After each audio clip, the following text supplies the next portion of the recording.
इस बुक में ऑथर बताता है कि कैसे बेबीलोन, जो कि एक टाइम पर रिचेस्ट सिटी थी वर्ल्ड की, उसके आदमी इतने अमीर बने। ऐसा क्या था उनके पास। चलो दोस्तों शुरू करते हैं। स्वागत है आपका वैल्यू फाउंडर में।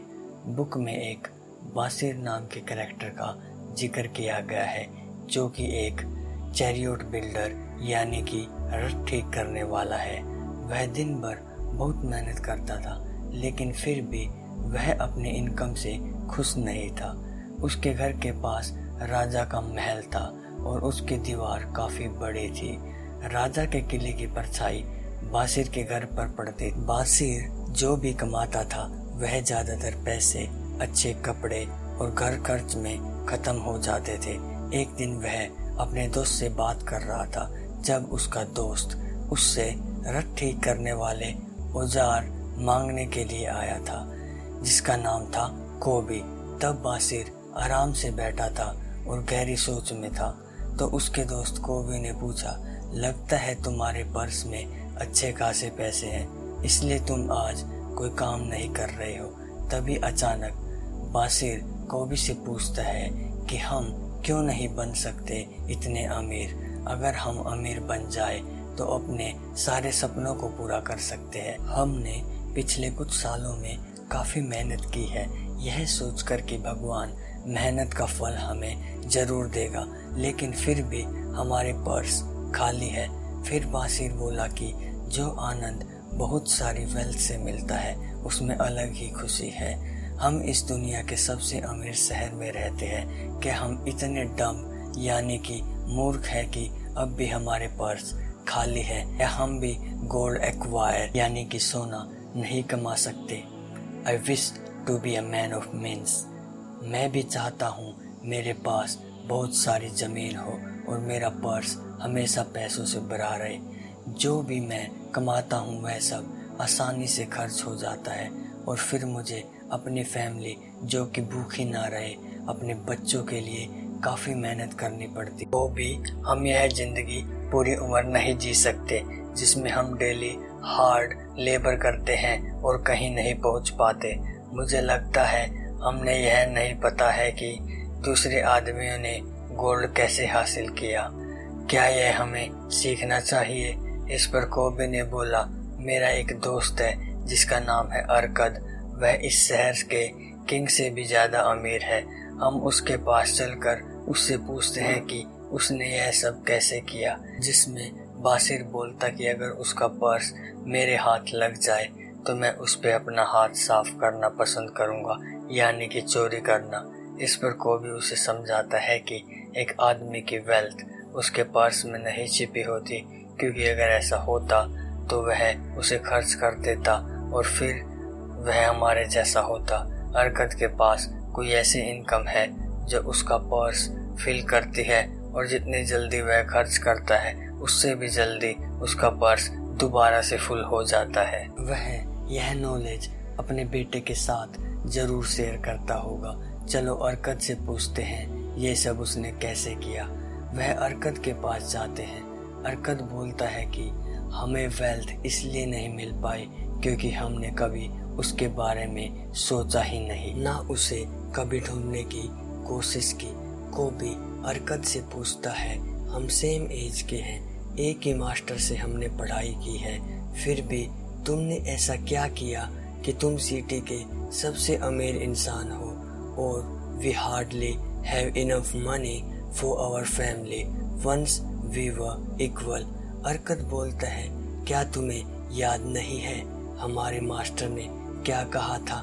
लर्निंग दो तरह की होती है, जो हम एक तो बुक से सीखते हैं और हमें पता होता है, और जो दूसरी लर्निंग होती है वह हम एक्सपीरियंस और ट्रेनिंग से सीखते हैं। फिर अरकद उन्हें अपने एक स्टोरी के बारे में बताता है जिसमें वह अल्केमिस्ट, जो कि एक साहूकार था, जिसने यह सब अरकद को सिखाया था। अरकद क्ले टैबलेट बनाने का काम करता था। तब एक दिन साहूकार ने उसको लो प्रिंट करने के लिए 2 दिन का टाइम दिया और वह कड़ी मेहनत के बाद भी इस काम को नहीं कर पाया। अल्केमिस्ट बहुत नाराज हुआ तो इस पर अर्कत ने कहा कि वह सारा काम कर देगा आज रात जग कर, पर तुम्हें मुझे अपने पैसे कमाने का सीक्रेट बताना होगा। इस पर अल्गमिस सहमत हुआ और अगले दिन जब वह अपना लो प्रिंट लेने आया था उसने अर्कत को बताया कि जो तुम कमाते हो उसका एक हिस्सा अपने लिए रखो। स्टार्टिंग में यह बात अर्कत को समझ नहीं आई, लेकिन धीरे धीरे वह समझ गया और उसने ऐसा करना शुरू कर दिया। फिर अल्गमिस उसे 1 साल के बाद मिला।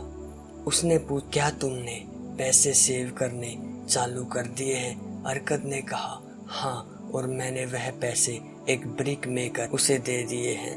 वो किसी दूसरे देश गया है, वहाँ से कीमती हीरे लेकर आएगा, फिर हम उसे यहाँ डबल दाम पर बेचकर प्रॉफिट कमा लेंगे। इस पर अल्गमिस ने अर्कत को एक बात बताई कि कभी भी अपने पैसे ऐसे इंसान को मत दो जिसे उस चीज के बारे में नहीं पता हो। भला एक ईंटें बनाने वाले को हीरे के बारे में कैसे पता होगा? तो अगर तुम्हें हीरे की नॉलेज चाहिए थी तो तुम्हें किसी जोहारी से बात करनी चाहिए थी जो कि हीरो का काम करता हो। और हुआ भी ऐसा, ब्रिक मेकर ने उसे नकली हीरे ला कर दिए। फिर अर्कत ने दोबारा अपनी सेविंग स्टार्ट की। अब की बार जब अल्गमिस आया तो उसने पूछा, क्या तुमने अब अपने पैसे को काम पर लगा दिया है? इस पर अर्कत ने कहा कि मैंने अपने पैसे सील्ड मेकर को दिए हैं।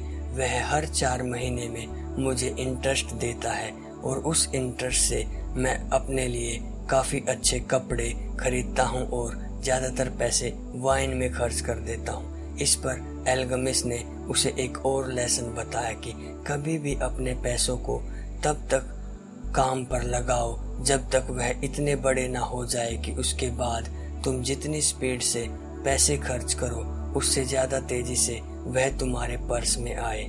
यह लेसन तुम्हारी लाइफ को चेंज कर देंगे और यही लेसन से पैसे बहुत ज़्यादा कंपाउंड किए जा सकते हैं, यानी कि मल्टीप्लाई किए जा सकते। जो भी अल्गमिस ने अर्कत को सिखाया वह अब कोबी और बांसीर को सिखाने वाला था, जो कि वेल्थ जनरेट करने का बहुत महत्वपूर्ण तरीका है। इसमें अर्कत बताता है, a part you earn is yours to keep.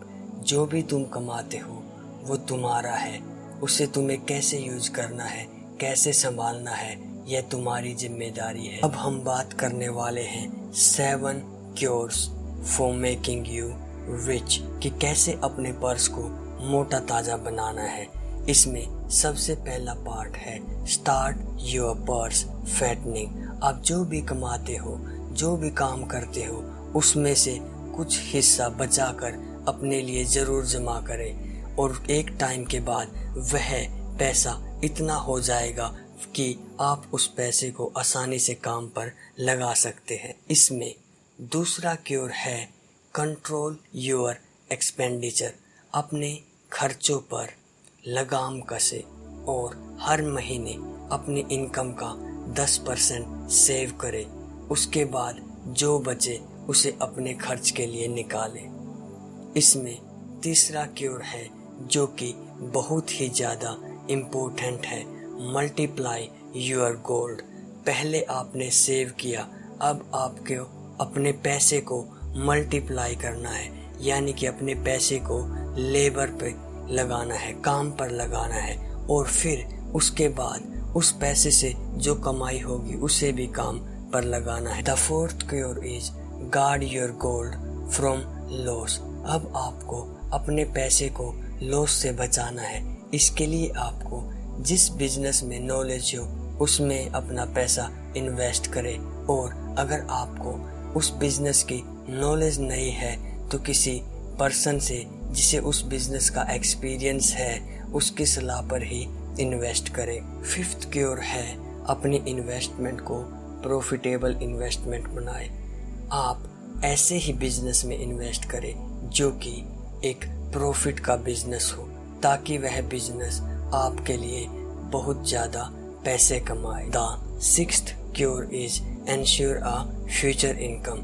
आपने जो भी पैसा सेव किया है उसे इस तरीके से काम पर लगाए ताकि आप इंडिपेंडेंट हो सके और आपको किसी पर डिपेंड न रहना सके, और वह पैसा आपको आपकी फ्यूचर इनकम को एंश्योर करता हो। The last cure is increase your ability to earn. तो आप अपने पैसे को ऐसी जगह पर इन्वेस्ट करें जिससे वह आपको काफ़ी अच्छा रिटर्न दे, और फिर उस रिटर्न से आए हुए पैसे को दूसरे बिजनेस में लगाकर उसे और तेजी से ग्रो करें। इससे आप जल्दी ही फाइनेंशियल फ्रीडम हासिल कर लेंगे। इस बुक से यह कंक्लूजन निकलता है कि always save 10% of your income, यानी कि अपनी इनकम का 10% जरूर बचाए। और दूसरा है कि इन्वेस्ट दैट मनी वाइजली, और उस बचाए हुए पैसे को ऐसी जगह काम पर लगाए ताकि वह आपके लिए और ज़्यादा पैसे कमाए। एंश्योर अ फ्यूचर इनकम, अपने पैसे को ऐसे बिजनेस में लगाए कि आपको फ्यूचर में किसी दूसरी सोर्स पर डिपेंड न रहना पड़े और आप अच्छे खासे पैसे अपने इन्वेस्ट किए हुए पैसे से ही कमा पाए। तो दोस्तों, अगर वीडियो पसंद आई हो तो लाइक करें और आपके अपने चैनल वैल्यू फाउंडर को सब्सक्राइब करें। हमारा गोल इंडिया के यूथ को आत्मनिर्भर बनाने का है और यूथ के लिए वैल्यू क्रिएट करने का है। जय हिंद।